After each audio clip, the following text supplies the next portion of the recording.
আসসালামু আলাইকুম ওয়া রাহমাতুল্লাহি ওয়া বারাকাতুহু। মহাগ্রন্থ আল কোরআনের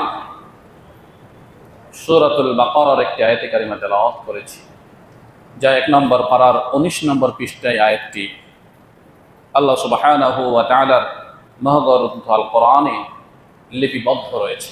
প্রসঙ্গগতভাবেই আজকের কোরআন এবং আজকের হাদিসের বাণীগুলো আমাদেরকে ঈদে মিলাদুন নবী এই সম্পর্কিত চয়ন করতে হয়েছে, যাতে করে আমাদের মধ্যকার ভুল ত্রুটিগুলো আমরা নিজেরা সংশোধন করে নিতে পারি। মানুষ কি বলে, কোরআন সুন্নাহ কি বলে, ইতিহাস কি বলে, আমরা কি বলি, আমাদের পূর্বপুরুষ কি বলে, আর আমাদের সর্বপ্রথম যে দিন ইসলাম, যাকে কেন্দ্র করে আমাদের জীবন চলা, সেই দিন ইসলাম কি বলে। আমরা আজকের জুমায় এগুলো নিয়েই মহাগ্রন্থ আল কোরআন থেকে আলোচনা করার প্রয়াস পাবো বলে আশা রাখছি ইনশাআল্লাহুল আজিজ। ওয়া তাওফীক ইল্লা বিল্লাহ। আল্লাহ সুবহানাহু ওয়া তাআলা পৃথিবীবাসীর জন্য কোরআন দান করেছেন, আর এই কোরআনকে পৃথিবীবাসীর কাছে সহজভাবে উপস্থাপন করার জন্য, মানুষকে বোঝানোর জন্য নবী মুহাম্মদ সাল্লাল্লাহু আলাইহি ওয়াসাল্লামকে প্রেরণ করেছে। নবী মুহাম্মদ সাল্লাল্লাহু আলাইহি ওয়াসাল্লামের এই পৃথিবীতে আগমন, যা আল্লাহ সুবহানাহু ওয়া তাআলা পূর্ব থেকে লিপিবদ্ধ করে রেখেছিলেন, শুধু এতটুকুই নয়, পূর্ববর্তী যতগুলো নবী রাসূল এই পৃথিবীতে আগমন করেছিলেন, তাদের প্রত্যেকের কাছ থেকে প্রতিশ্রুতিও নিয়েছিলেন। প্রতিশ্রুতিটা কি? কোন নবী পৃথিবীতে অবস্থানকালে তার সময় যদি মুহাম্মদ সাল্লাল্লাহু আলাইহি সাল্লাম চলেও আসে, একজন নবী আছেন, দাওয়াত দিচ্ছেন, দ্বীন প্রচার করছেন, কিন্তু ইতিমধ্যে সেই নবী পৃথিবীতে অবস্থান করারত অবস্থায় মুহাম্মদ সাল্লাল্লাহু আলাইহি সাল্লাম চলে এসেছেন। আল্লাহ ওই সকল নবীর প্রতিশ্রুতি ওয়াদা করে নিয়েছেন, যদি সে সময় মুহাম্মদ চলে আসে, তাহলে তোমাদেরকে মুহাম্মাদের আনুগত্য মেনে নিতে হবে। এমনকি তোমার কওমের লোকদেরকেও একথা বোঝাতে হবে, এখন আর আমার কথা নয়, এখন মুহাম্মদ চলে এসেছে, এই মুহাম্মদ সাল্লাল্লাহু আলাইহি সাল্লামের কথা তোমরা মেনে নাও, তার দাওয়াত তোমরা মেনে নাও। আল্লাহ সুবহানাহু ওয়া তাআলা 12টি মাসের মধ্যে এই একটি মাস, যে মাসে আমরা অবস্থান করছি, যেই মাসটি তৃতীয় মাস, মুহররম প্রথম মাস, আর এই রবিউল আউয়াল এটা হচ্ছে তৃতীয় মাস। মুহররম, সফর, রবিউল আউয়াল, রবিউল সানি, জুমাদুল উলা, এভাবে করে আল্লাহ সুবহানাহু ওয়া তাআলা 12টি মাস দিয়েছেন। এই 12টি মাসের ভিতরে রবিউল আউয়াল এটি হচ্ছে তৃতীয় মাস। বৈশাখ, জ্যৈষ্ঠ, আষাঢ়, জানুয়ারি, ফেব্রুয়ারি, মার্চ, এরকম যেমন প্রত্যেকে 12টি মাস রয়েছে, আরবিতে 12টি মাস রয়েছে। নবী মুহাম্মাদের পৃথিবীতে আগমন এই মাসকে কেন্দ্র করে, আর কোনো একটি দিনকে কেন্দ্র করে কিছু শ্রেণীর মানুষ, এখানে পৃথিবীবাসী বলা আমাদের জন্য ভুল হবে, কিছু শ্রেণীর মানুষ এই দিনটিকে কেন্দ্র করে অতি উৎসাহিত হয়ে দিনের সাথে ভুল একটি তথ্য উপস্থাপন করছে, ইসলামের সহিত যার সম্পর্ক নেই, এরকম একটি ইবাদতকে মানুষের ভিতরে ছুড়ে দেওয়ার চেষ্টা করছে। আমরা তাদের সেই সকল দিনগুলোকে বা সেই সকল বক্তব্যগুলোকে কেন্দ্র করে অন্ধকারে নিমজ্জিত হয়ে গিয়ে মনে করছি, না জানি এটাই মনে হয় সঠিক, যে সেখানে আমরাও পতিত হচ্ছি। আসলেই সঠিক কোনটি? আল্লাহ সুবহানাহু ওয়া তাআলা মহাগ্রন্থ আল কোরআনে সবকিছুই বর্ণনা করলেন, আর ঈদে মিলাদুন নবী, এটার সঠিক কোনটি আল্লাহ কি কোরআনে বর্ণনা করতে ভুলে গেছেন? আমাদের নবী মুহাম্মদ সাল্লাল্লাহু আলাইহি সাল্লাম সব কিছুই বর্ণনা করলেন, ঈদা মিলাদুন নবী তিনি কি বর্ণনা করতে ভুলে গেছেন? বা তিনি বর্ণনা করে গিয়েছিলেন, কিন্তু তার সাহাবীগণ যেগুলো ছিলেন, আবু বকর রাদিয়াল্লাহু তাআলা আনহু, ওমর রাদিয়াল্লাহু তাআলা আনহু, আলী রাদিয়াল্লাহু তাআলা আনহু, এরা কি চুরি করে রেখে দিয়েছিলেন, বর্ণনা করেননি? নাউযুবিল্লাহি মিন যালিক। তাহলে এর মূল ইতিহাসটা কি, এর আসল তথ্যটা কি? আমরা যদি সংক্ষেপে বলতে চাই, তাহলে আমরা একথাই প্রথমে বলতে পারি, নবী মুহাম্মদ সাল্লাল্লাহু আলাইহি সাল্লামের এই পৃথিবীতে আগমন এবং তার নবুয়াতের সুসংবাদ আল্লাহ সুবহানাহু ওয়া তাআলা কোরআনে তার আগমনের পূর্বেই বর্ণনা করে রেখেছিলেন, যেটা খ্রিস্টানদের বড় বড় পাদ্রীরা পর্যন্ত শিশুকাল থেকে বলছে, এই বালক মুহাম্মদ শোনো, তুমি হচ্ছ সেই মুহাম্মদ যাকে আহম্মদ বলে কোরআনে, ইনজিলে, তাওরাতে উল্লেখ করা হয়েছে, তুমি নবুয়াতের সুসংবাদ গ্রহণ করো।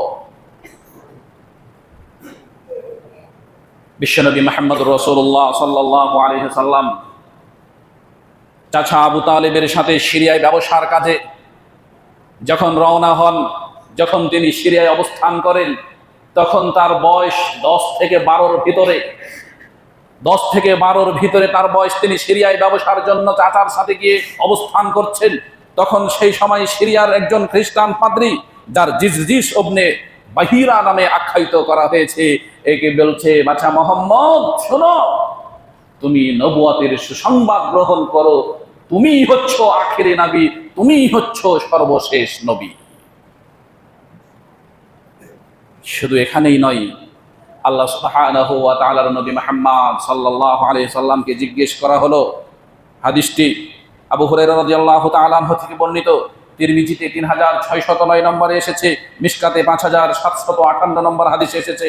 সুইলা রাসূলুল্লাহ সাল্লাল্লাহু আলাইহি ওয়াসাল্লাম, আল্লাহ রাসূল সাল্লাল্লাহু আলাইহি সাল্লামকে জিজ্ঞেস করা হলো, হে নবী মুহাম্মদ সাল্লাল্লাহু আলাইহি সাল্লাম, আপনার নবুয়াত কখন শুরু হয়েছে? মা তাওজিবাত লাকান নবুয়া ক্বালা আদম বাইনার রূহি ওয়াল জাসাদ, আমার নবুয়াত শুরু হয়েছে যখন আদম আলাইহিস সালাতু সালাম তার রূহ তার শরীরের মধ্যে ছিল, সেই সময়। আদমকে সৃষ্টি করে যে সময় তার একটা কাঠামো তৈরি করা হয়েছে জান্নাতের ভিতরে, পৃথিবীতে তখনও আদম আলাইহিস সালাতু সালামকে পাঠানো হয়নি, তার রূহটা তার দেহের মধ্যেই আছে। ওই সময় আমি মুহাম্মদের নবুয়াতের সূচনা করা হয়েছে। আল্লাহ সুবহানাহু ওয়া তাআলা এই কথাগুলো মহাগ্রন্থ আল কোরআনের সূরাতুস সাফের 6 নম্বর আয়াতে বলছেন, রব্বানা, সূরাতুল বাকারার 129 নম্বর আয়াতে বলছেন, রব্বানা ওয়া বা'স ফীহিম রাসূলাম মিনহুম ইয়াতলু আলাইহিম আয়াতিকা ওয়া ইউআল্লিমুহুমুল কিতাবা ওয়াল হিকমা ওয়া ইউযাক্কিহিম ইন্নাকা আনতাল আজিজুল হাকীম। আবার আল্লাহ সুবহানাহু ওয়া তাআলা সূরাতুল বাকারাতে বলছেন, সূরাতুস সাফে বলছেন, ওয়া ইয ক্বালা ঈসা ইবনু মারইয়াম ইয়া বানি ইসরাঈল ইন্নী রাসূলুল্লাহি ইলাইকুম মুসাদ্দিকাল লিমা বাইনা ইয়াদাইয়া মিনাত তাওরাত ওয়া মুবাশশিরান বিরাসূলিন ইয়াতি মিন বা'দি ইসমুহু আহমদ।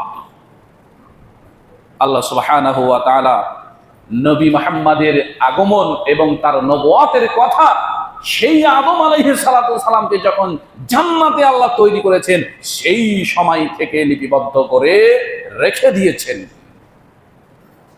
কিন্তু এত কিছুর পরেও খ্রিস্টানদের পাদ্রীরা নবীকে, নবীর নবুয়াত স্বীকৃতি সেই সময় থেকে দিয়ে আসছেন। এত কিছুর পরেই মহাগ্রন্থ আল কোরআনের এই আয়াতগুলো এত সুস্পষ্ট হওয়ার পরেও আমরা এতটুকু বুঝি না যে ঈদে মিলাদুন নবী কোরআনে আছে নাকি নাই। যে কোনো জিনিস খুঁজতে গেলে যখন কোরআনে পাই, যে কোনো জিনিস খুঁজতে গেলে যখন হাদিসে পাই, তখন এটা পাই না কেন? আল্লাহ সুবহানাহু ওয়া তাআলা সূরাতুল আল ইমরানের 31 নম্বর আয়াতে বলছেন, কুল ইন কুনতুম তুহিব্বুনাল্লাহ ফাত্তাবিউনি ইউহিব্বুকুমুল্লাহ ওয়া ইয়াগফির লাকুম যুনুবাকুম আল্লাহু গফুরুর রহিম। যদি তোমরা প্রকৃতপক্ষে সত্যিই নবী মুহাম্মদকে ভালোবাসতে চাও, ফাত্তাবিউনি ইউহিব্বুকুমুল্লাহ, তাহলে তোমরা নবী মুহাম্মাদের অনুসরণ করো, নচেত তোমরা নবী মুহাম্মাদের ভালোবাসা পাবে না। যদি আল্লাহকে ভালোবাসতে চাও তাহলে নবীর মধ্য দিয়ে তোমাদেরকে ভালোবাসতে হবে। আমরা যদি এর একটু ইতিহাসের দিকে দেখি, আমি আমার পিতার জন্ম মৃত্যু বার্ষিকী পালন করছি। আমার পিতাও তার বাপের করে গেছে, মানে আমার দাদার করে গেছে, আমার দাদাও তার করে গেছে। এই মোটামুটি 100, 150, 200 বছরের ইতিহাস আমি বলতে পারছি যে আমার বাপ, আমার দাদা, আমার বড় আব্বা এরা তাদের পিতামাতার মৃত্যুবার্ষিকী, জন্মবার্ষিকী, যতগুলো বার্ষিকী আছে সবগুলো বার্ষিকী পালন করে গেছেন। কিন্তু তার পূর্বে কি হয়েছে সেটা আমরা বলতে পারি না, তার পূর্বে কি হয়েছে সেটা আমরা বলতে পারি না। আমরা এখন যেটা ঈদে মিলাদুন্নবী পালন করছি, কোরআন বলছেন বছরে মুসলমানদের জন্য দুটি ঈদ, ঈদুল ফিতর, ঈদুল আজহা। তো তৃতীয় ঈদ এর নামকরণ কি করে করা হলো, কেন করা হলো, কোথা থেকে আসলো? ঈদ তো মুসলমানদের জন্য আল্লাহ সুবহানাহু ওয়া তাআলা নির্দিষ্ট করে দুটোই দিয়েছেন, তৃতীয়টি দেননি, তাহলে এর নাম ঈদ কেন হলো? ইতিহাস আমার চাইতে আপনারা আরো বেশি ভালো জানেন। আমি ইতিহাসের শিক্ষকও নই, আমি ইতিহাস নিয়ে ডক্টরেট করেছি তাও নই। তবে যারা ইতিহাসের শিক্ষক, যারা ইতিহাসের ডক্টর, যারা ইতিহাসের পণ্ডিত, তারা কলমে লিখতে গিয়ে ইতিহাস পর্যালোচনা করে পরিষ্কারভাবে এ কথাই বলছে যে প্রকৃতপক্ষে কোরআন এবং সুন্নাহ মানি বলে কেউ যদি স্বীকার করে নাই, তাহলে নবী মুহাম্মদ সাল্লাল্লাহু আলাইহি সাল্লামের জন্ম 12 রবিউল আউয়াল এটা সে কখনোই স্বীকৃতি করতে পারে না, মুখে বলতে পারে না। 9 রবিউল আউয়াল ছাড়া ইতিহাস থেকে, কোরআন সুন্নাহ থেকে রাসূলের জন্মটাকে সাব্যস্ত করা যায়, কিন্তু 12 রবিউল আউয়ালকে রাসূলের জন্মদিন বলে সাব্যস্ত করা যায় না। যত ইতিহাসবিদের আপনি কথা শুনবেন, লিখিত দেখবেন, লিখিত বক্তব্য এটাই। তাহলে আমরা 12 রবিউল আউয়াল কোত্থেকে পেলাম? তবে জানি না, মানুষের মৌখিকভাবে শুনে শুনে পেলাম। যে কথাটি বলছিলাম, আমার পিতা তার মৃত্যুবার্ষিকী পালন করছে, জন্মবার্ষিকী করেছে, সেও তার পিতার করেছে মানে আমার দাদার করেছে, আমার দাদাও তার পিতার করেছে মানে আমার বড় আব্বার করেছে।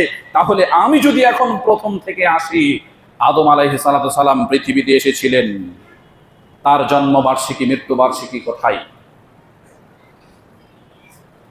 সর্বশেষ নবী মুহাম্মদ সাল্লাল্লাহু আলাইহি সাল্লাম পৃথিবীতে এসেছিলেন, তার জন্মবার্ষিকী মৃত্যুবার্ষিকী কোথায়? তো এখন তো আমরা করছি নবী কি তার জন্মবার্ষিকী তার জিন্দেগিতে কোনোদিন পালন করে গেছেন? যেই কোনো মাযহাব থেকে হোক, কোন মাযহাব কি এখন পর্যন্ত পৃথিবীর ইতিহাসে একথা লিখতে পেরেছে যে নবী মুহাম্মদ সাল্লাল্লাহু আলাইহি সাল্লাম নিজে তার জীবদ্দশায় জন্মবার্ষিকী পালন করে গেছেন? তো না, যায়নি। সাহাবীরা করে গেছেন? না, পৃথিবীর ইতিহাসে নাই, যায়নি। তাবিরা করে গেছেন? না, পৃথিবীর ইতিহাসে নেই, যায়নি। সর্বশেষ 4 ইমামকে যে আমরা মানি, এই 4 ইমামের কোন একজন ইমাম কি করে গেছেন? না, করে যায়নি। কোন একজন ইমাম কি তাদের কোন একটি বই আজ পর্যন্ত লিখতে পেরেছেন যে নবী মুহাম্মদের নামে ঈদে মিলাদুন্নবী পালন করতে হবে? তো না, কোন ইমামের বইও নেই। তাহলে এবার আপনি বলুন, আপনার দাদা, আপনার বড় আব্বা, আপনার বাপ কেউ করেনি, আপনি এসে কেন করলেন? জাতির কাছে ইতিহাসের ধারাবাহিকতায় প্রশ্ন করলে জাতি তখন চুপ হয়ে যায়, আর চুপ হয়ে যে তখন এদিক সেদিক কথা বলার চেষ্টা করে। যদি থাকে জাতির সামনে উপস্থাপন করুন, আমরাও সেটা মেনে নিয়ে আমল করতে প্রস্তুত রয়েছি। তবে নবী মুহাম্মদ সাল্লাল্লাহু আলাইহি সাল্লামের জন্ম সোমবারে, মৃত্যু সোমবারে, মক্কা থেকে মদিনায় ভ্রমণ, হিজরত সোমবারে, হাজরে আসওয়াদ তোলা সোমবারে, এই সকল ঘটনাগুলো সোমবারের দিন। আল্লাহ সুবহানাহু ওয়া তাআলা নবী মুহাম্মদ সাল্লাল্লাহু আলাইহি সাল্লামকে সেই বিষয়ে প্রশ্ন করা হলে তিনি পরিষ্কারভাবে বলছেন, আবু কাতাদা রাদিয়াল্লাহু তাআলা আনহু থেকে বর্ণিত মুসলিমের 2804 নম্বর, 2613 নম্বর হাদিস থেকে বলছেন, আন সাওমি ইয়াউমুল ইসনাইন, সোমবারের দিন রোজা সম্পর্কে আমাদেরকে কিছু বলুন হে রাসূল। তখন তিনি ফাকালা যালিকা ইয়ামুন উলিতু ফিহা ওয়া ইয়ামা বুইসতু আও আনসালা আলা ফিকাম। তখন রাসূল সাল্লাল্লাহু আলাইহি সাল্লাম বলছেন, সোমবারের দিন এমন একটি দিন যেই দিন আমি পৃথিবীতে এসেছি, আমার জন্ম হয়েছে। এই দিন এমন একটি দিন যেই দিন আমার প্রতি প্রত্যাদেশ করা হয়েছে বা ওহী নাজিল করা যে দিন হয়েছিল, সেই দিনটিও ছিল সোমবারের দিন। আল্লাহ রাসূল সাল্লাল্লাহু আলাইহি সাল্লাম সূরা আহমদ শরীফের হাদিসের 3506 নম্বর এবং তাবারানির 12984 নম্বর হাদিসে কয়েকটি বিষয় করিয়েছে। ওলিদান নবী সাল্লাল্লাহু আলাইহি সাল্লাম ইয়াউমুল ইসনাইন ওয়া ইস্তানবিন ইয়াউমুল ইসনাইন ওয়া তুওফিয়া ইয়াউমুল ইসনাইন। রাসূল সাল্লাল্লাহু আলাইহি সাল্লাম বলছেন, পৃথিবীতে আমি নবী জন্মগ্রহণ করেছি সোমবারের দিন, পৃথিবীতে আমাকে নবুয়ত দেওয়া হয়েছে সোমবারের দিন, পৃথিবীতে আমি মৃত্যুবরণ করেছি সোমবারের দিন, আমি মক্কা থেকে মদিনা হিজরত করেছি সোমবারের দিন, আমি হাজরা আসওয়াদ যেই দিন প্রতিস্থাপন করি সেই দিনটিও ছিল সোমবারের দিন। রাসূলের জন্ম মৃত্যু সোমবার, এই সকল ঘটনাগুলো সোমবার, এগুলো সবকিছুই কোরআন হাদিসে স্থান পেল। কিন্তু রাসূলের যে ঈদে মিলাদুন নবী করতে হবে 12 রবিউল আউয়াল, এগুলো আর কোরআন হাদিসে স্থান পেল না। না পাওয়ার পরেও আমরা এগুলো করলাম। দুঃখিত, জাতিকে আজ পর্যন্ত বুঝাতেই পারলাম না যে এগুলো কেন প্রকাশিত হলো না, কেন কোরআন সুন্নাহ স্থান পেল না।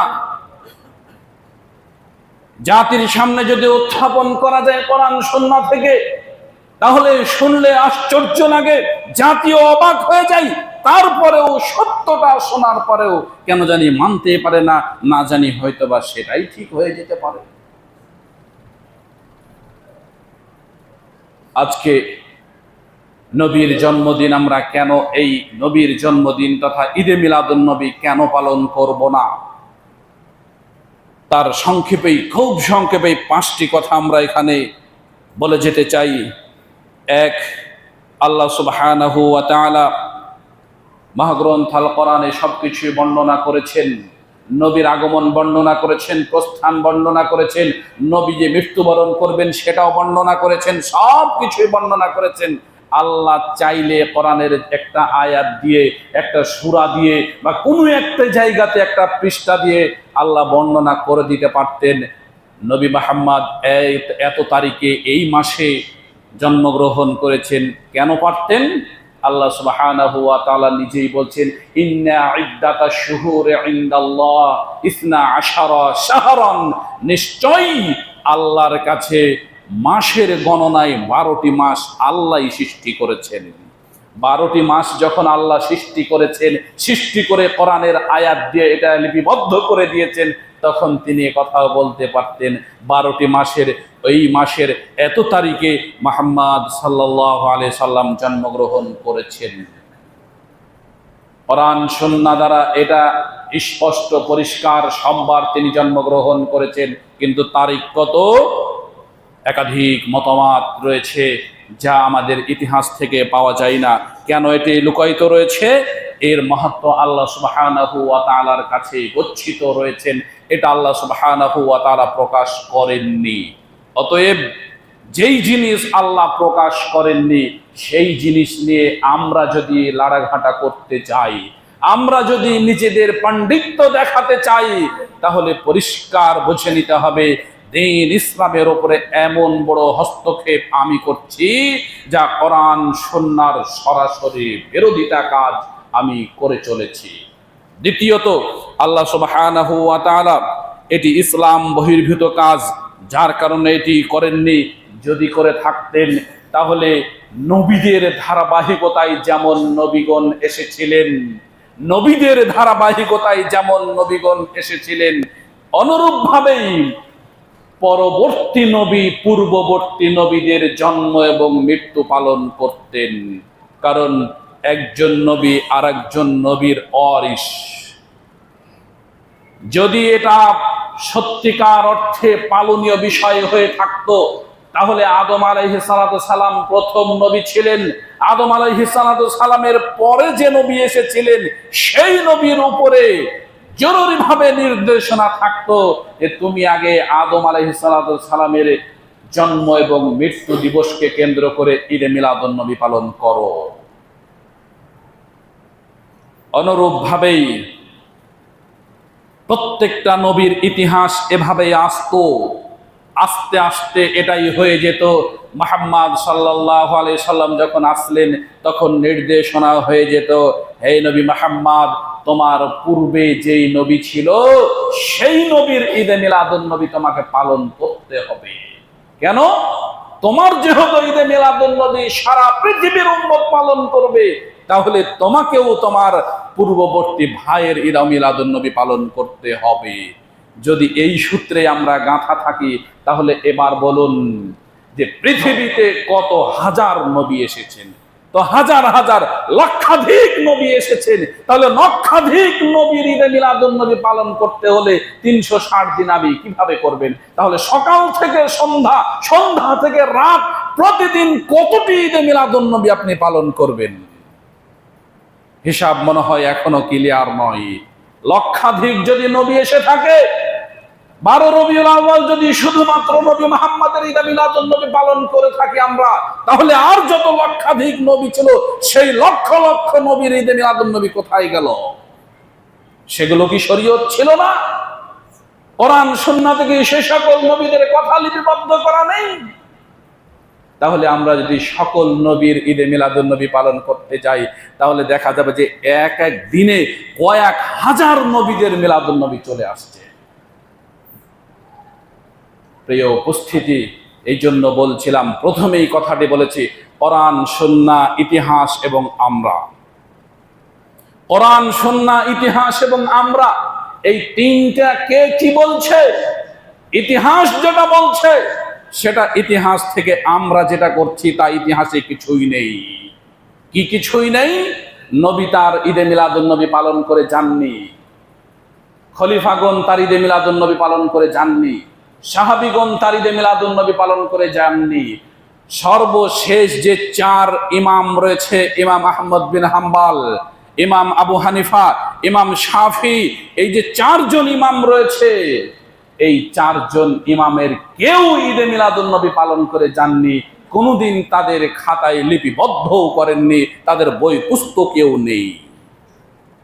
তাহলে কোরআন সুন্নাতেও নেই, ইতিহাসেও নেই। আমরা কোথা থেকে পেলাম? নতুন একটা ইসলাম আবিষ্কার করলাম।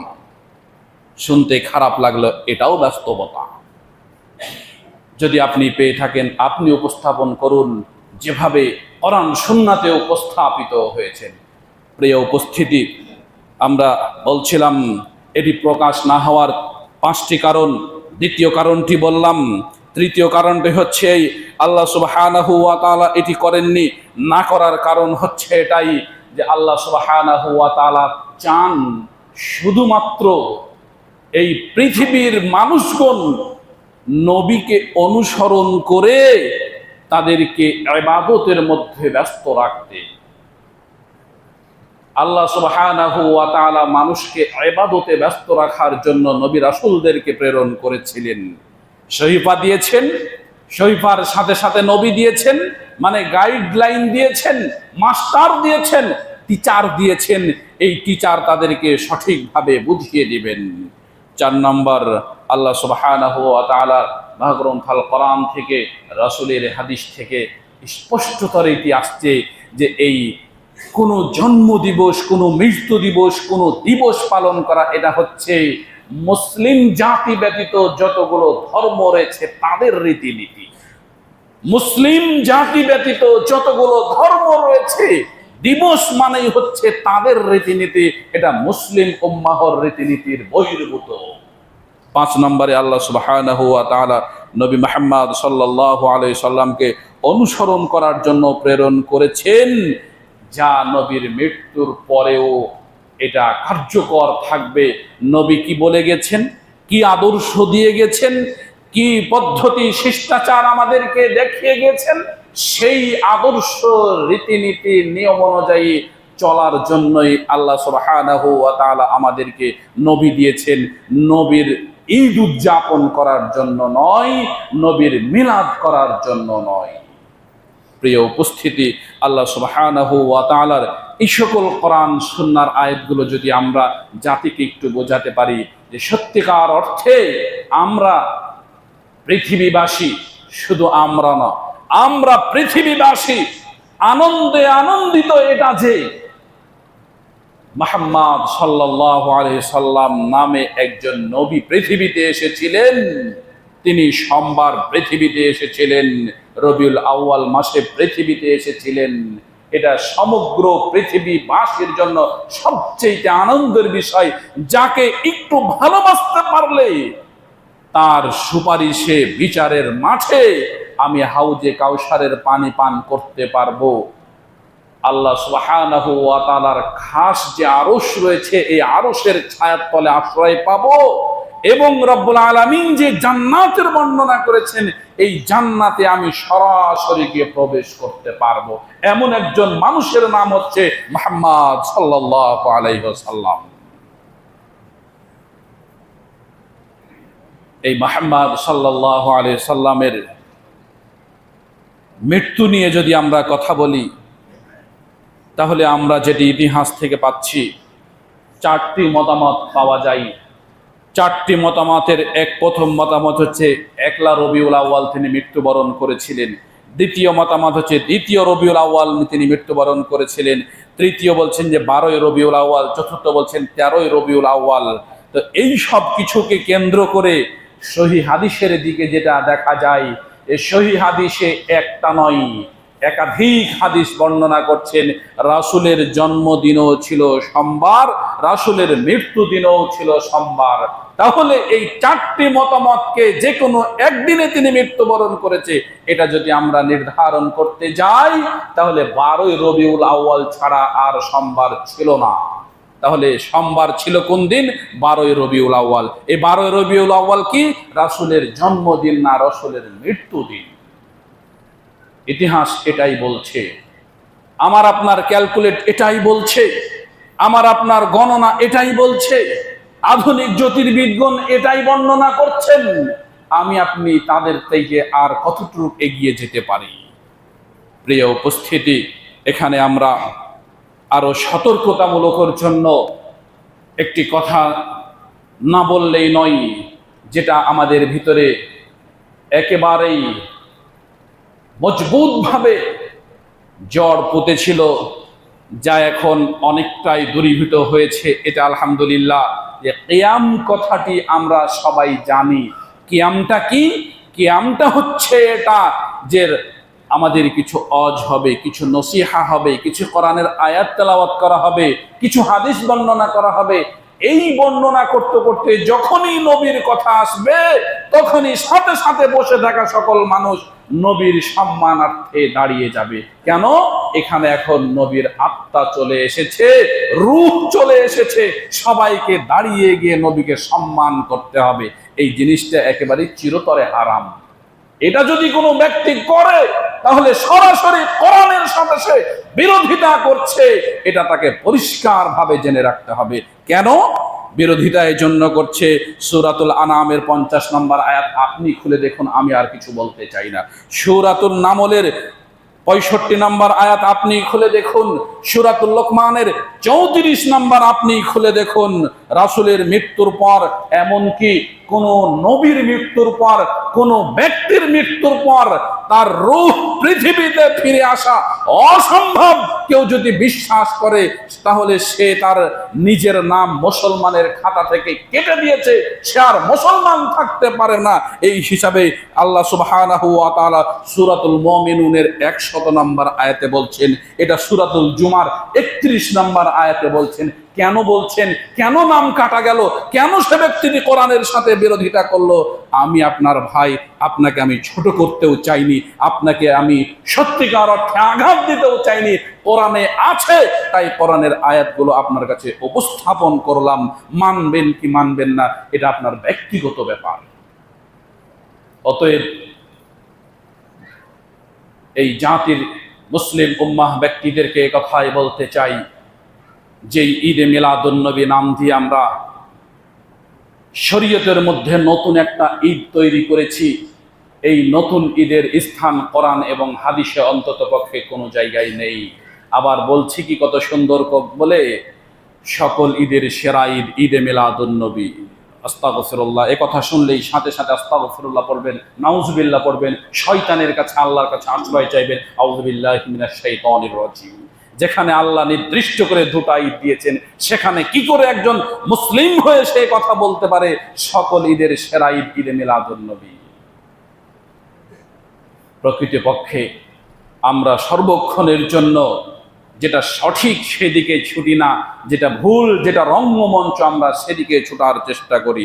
প্রিয় উপস্থিতি, আল্লাহ সুবহানাহু ওয়া তাআলার নবী মুহাম্মদ সাল্লাল্লাহু আলাইহি সাল্লাম এবং আল্লাহ সুবহানাহু ওয়া তাআলা নিজেও একাধিক আয়াত দিয়ে আমাদেরকে এ কথাই বলছেন। সূরাতুল আনফালের 64 নম্বর আয়াতে আল্লাহ বলছেন, ইয়া আইয়ুহান নবী হাসবুকাল্লাহ ওয়া মান ইত্তাবাআকা মিনাল মুমিনিন। আল্লাহ কোরআনে নবীকে কোথাও ডেকেছেন ইয়া আইয়ুহান নবী, কোথাও সম্বোধন করেছে ইয়া আইয়ুহার রাসূল, কোথায় সম্বোধন করেছে ইয়া মুহাম্মদ। কোরআনে আল্লাহ এভাবে নবীকে সম্মান দিয়ে ডেকেছেন। ডেকে কি বলছেন? বলছেন হাসবুকাল্লাহ, হে মুহাম্মদ সাল্লাল্লাহু আলাইহি সাল্লাম, আপনার জন্য আল্লাহই যথেষ্ট। পৃথিবীর কোনো মানুষকে সন্তুষ্ট করার জন্য আপনি কিঞ্চিত কোনো কাজ করিয়েন না। আল্লাহকে সন্তুষ্ট করার জন্য কোরআন সুন্নাহর ভিত্তিতে জীবন গড়ুন, আল্লাহ আপনার জন্য যথেষ্ট। এরপরেই বলছেন আল্লাহ যে ওমান ইত্তাবাআকা মিনাল মুমিনিন, আপনার পদ অনুসরণ করে যে সকল মুমিনগণ জীবন যাপন করবে, আপনি তাদেরকে কথা বলে দিন তারাও, তাদের জন্য আল্লাহই যথেষ্ট। পৃথিবীর কোনো মানুষ লাগবে না, পৃথিবীর কোনো শক্তি লাগবে না, পৃথিবীর কোনো অর্থ লাগবে না, পৃথিবীর কোনো সাপোর্ট লাগবে না। তাহলে নবীকে যে কথা বলছেন সে কথা আমাকেও আল্লাহ বলছেন। তাহলে স্তরটা কত দূর উঁচুতে আল্লাহ নিয়ে গেছেন মুমিনদের। নবীকে যে কথা বলছেন একই আয়াতে তার পাশে পাশে আল্লাহ মুমিনদের স্থান দিয়ে বলছেন, যারা আল্লাহকে অনুসরণ করবে সে সকল মুমিনদেরকে বলে দিন তাদের জন্য আল্লাহই যথেষ্ট। অতএব আজকের এই জুমার সংক্ষিপ্ত আলোচনায় বিনীত অনুরোধ এটাই যে আমাদের পূর্ব ইতিহাস থেকে, কোরআন এবং সুন্নাহ থেকে, দ্বীন ইসলাম থেকে ঈদে মিলাদুন নবী বলে কোনো কিছু স্থান নেই, এটা প্রমাণ নেই। এই সকল কিছু যদি থেকে থাকে তাহলে অন্যান্য জিনিসগুলো যেমন স্পষ্টতর এসেছে এগুলো স্পষ্টতর আসত। আর এমন কিছু কথা আমরা এগুলো নিয়ে বলবো না যাতে করে নিজেদের মুসলিমত্বটা কেটে গিয়ে আমরা বিধর্মীদের খাতায় নাম লিপিবদ্ধ করিয়ে ফেলে দিই নিজের অজান্তে। এ বলেই আজকের এই জুমার সংক্ষিপ্ত আলোচনা এটাই উদাত্ত আহ্বান রাখবো যে আল্লাহ রসুল এসেছিলেন, নবী মুহাম্মদ এসেছিলেন, এটা আমাদের জন্য খুশির সংবাদ। তার যে আদর্শ, তার যে রীতিনীতি, তার যে কথা, তার যে চলাফেরা, এটি ব্যক্তি পর্যায়ে, এটি রাষ্ট্রীয় পর্যায়ে, এটি সকল ক্ষেত্রে সকল পর্যায়ে রয়েছে। আমরা সেটা আলোচনা করব, আমরা সেটা অনুসরণ করব। আমরা নিজেদের জীবনে, পারিবারিক জীবনে, ব্যক্তিগত জীবনে, রাষ্ট্রীয় জীবনে সে আদর্শ মেনে চলার চেষ্টা করব। রব্বুল আলামিন, তুমি আমাদেরকে নবী মুহাম্মদ সাল্লাল্লাহু আলাইহি সাল্লামের জীবন আদর্শ অনুযায়ী জীবন যাপন করে পৃথিবী থেকে তোমার ডাকে সাড়া দিয়ে যাওয়ার তুমি তৌফিক দান করো। আল্লাহুম্মা আমিন। আল্লাহুম্মা সাল্লি আলা মুহাম্মাদ ওয়া আলা আলি মুহাম্মাদ কামা সাল্লাইতা আলা ইব্রাহিম ওয়া আলা আলি ইব্রাহিম ইন্নাকা হামিদুম মাজিদ। اللهم بارك على محمد وعلى آل محمد كما باركت على إبراهيم وعلى آل إبراهيم إنك حميد مجيد. رب ارحمهما كما ربياني صغيرا، رب ارحمهما كما ربياني صغيرا. ربنا هب لنا من أزواجنا ذريتنا قرة أعين واجعلنا للمتقين إماما. اللهم آمين. اللهم اهدنا الصراط المستقيم. اللهم اغفر لنا وارحمنا وارزقنا وأنت خير الرازقين. اللهم إنا نسألك الجنة الفردوس. اللهم إنا نعوذ بك من عذاب جهنم ونعوذ بك من عذاب القبر ونعوذ بك من فتنة المسيح الدجال. ونعوذ بك من فتنة المحيا والممات اللهم إنا نعوذ بك من الماثام والمغرام রব্বুল আলামিন আমাদের জানা অজানা ছোট বড় সকল গুনাহ খাতাগুলো তুমি আমাদের মাফ করে দাও আল্লাহ। রব্বুল আলামিন তোমার খাস বান্দা হিসাবে আমরা তোমার খাতায় লিপিবদ্ধ হতে পারি, তুমি আমাদের সেই তৌফিক দান করো মাবুদ। রব্বুল আলামিন আমরা যারা অসুস্থ আমাদেরকে সুস্থতা দান করো, শেফায়ে কামিলা শেফায়ে আজিলা দান করো মাবুদ। আমাদের দান সদকাগুলো তুমি কবুলে মঞ্জুর করে নাও মাবুদ। রব্বুল আলামিন আমাদের পিতা মাতা, আমাদের আত্মীয় স্বজন, আমাদের দাদা দাদি, আমাদের মুসলিম ভাই বোন যারা মৃত্যুবরণ করেছে আল্লাহ রব্বুল আলামিন তাদের সবাইকে ক্ষমা করে দিয়ে তুমি জান্নাতুল ফেরদাউস দান করো মাবুদ। রব্বুল আলামিন কিছুদিন আগেই আমাদের এক ভাইয়ের মা মৃত্যুবরণ করেছে, আরেকদিন রব্বুল আলামিন আরেক ভাইয়ের পিতা মৃত্যুবরণ করেছে। রব্বুল আলামিন মুসল্লিদের কাছেও দোয়া চাই, তিনিও দোয়া করে। রব্বুল আলামিন আমরা সবাই প্রার্থনা করে আমাদের মা বাবা আত্মীয় স্বজন পাড়া প্রতিবেশী যারা মৃত্যুবরণ করেছে আল্লাহ আমাদের পক্ষ থেকে তুমি তাদেরকে ক্ষমা করে দিয়ে তাদেরকে জান্নাতুল ফেরদাউস দান করো আল্লাহ। তাদের কবরকে তুমি প্রশস্ত করে দাও আল্লাহ, তাদেরকে তুমি তোমার জান্নাতি খাবার দ্বারা মেহমানদারি করো আল্লাহ। তাদের জন্য দান সাদকা করার তুমি আমাদেরকে তৌফিক দান করো আল্লাহ। তাদের জন্য আমরা বেশি বেশি দোয়া করতে পারি, তুমি আমাদেরকে সেই তৌফিক দান করো মাবুদ। রব্বুল আলামিন আমাদের ব্যক্তিগত পারিবারিক সামাজিক এবং রাষ্ট্রীয়ভাবে তোমার রহমত তুমি আমাদের উপরে দান করো মাবুদ। রব্বানা তাকাব্বাল দুআনা সুবহানা রাব্বিকা রাব্বিল ইজ্জাতি আম্মা ইয়াসিফুন ওয়া সালামুন আলাল মুরসালিন ওয়াল হামদুলিল্লাহি রাব্বিল আলামিন আমিন সুম্মা আমিন।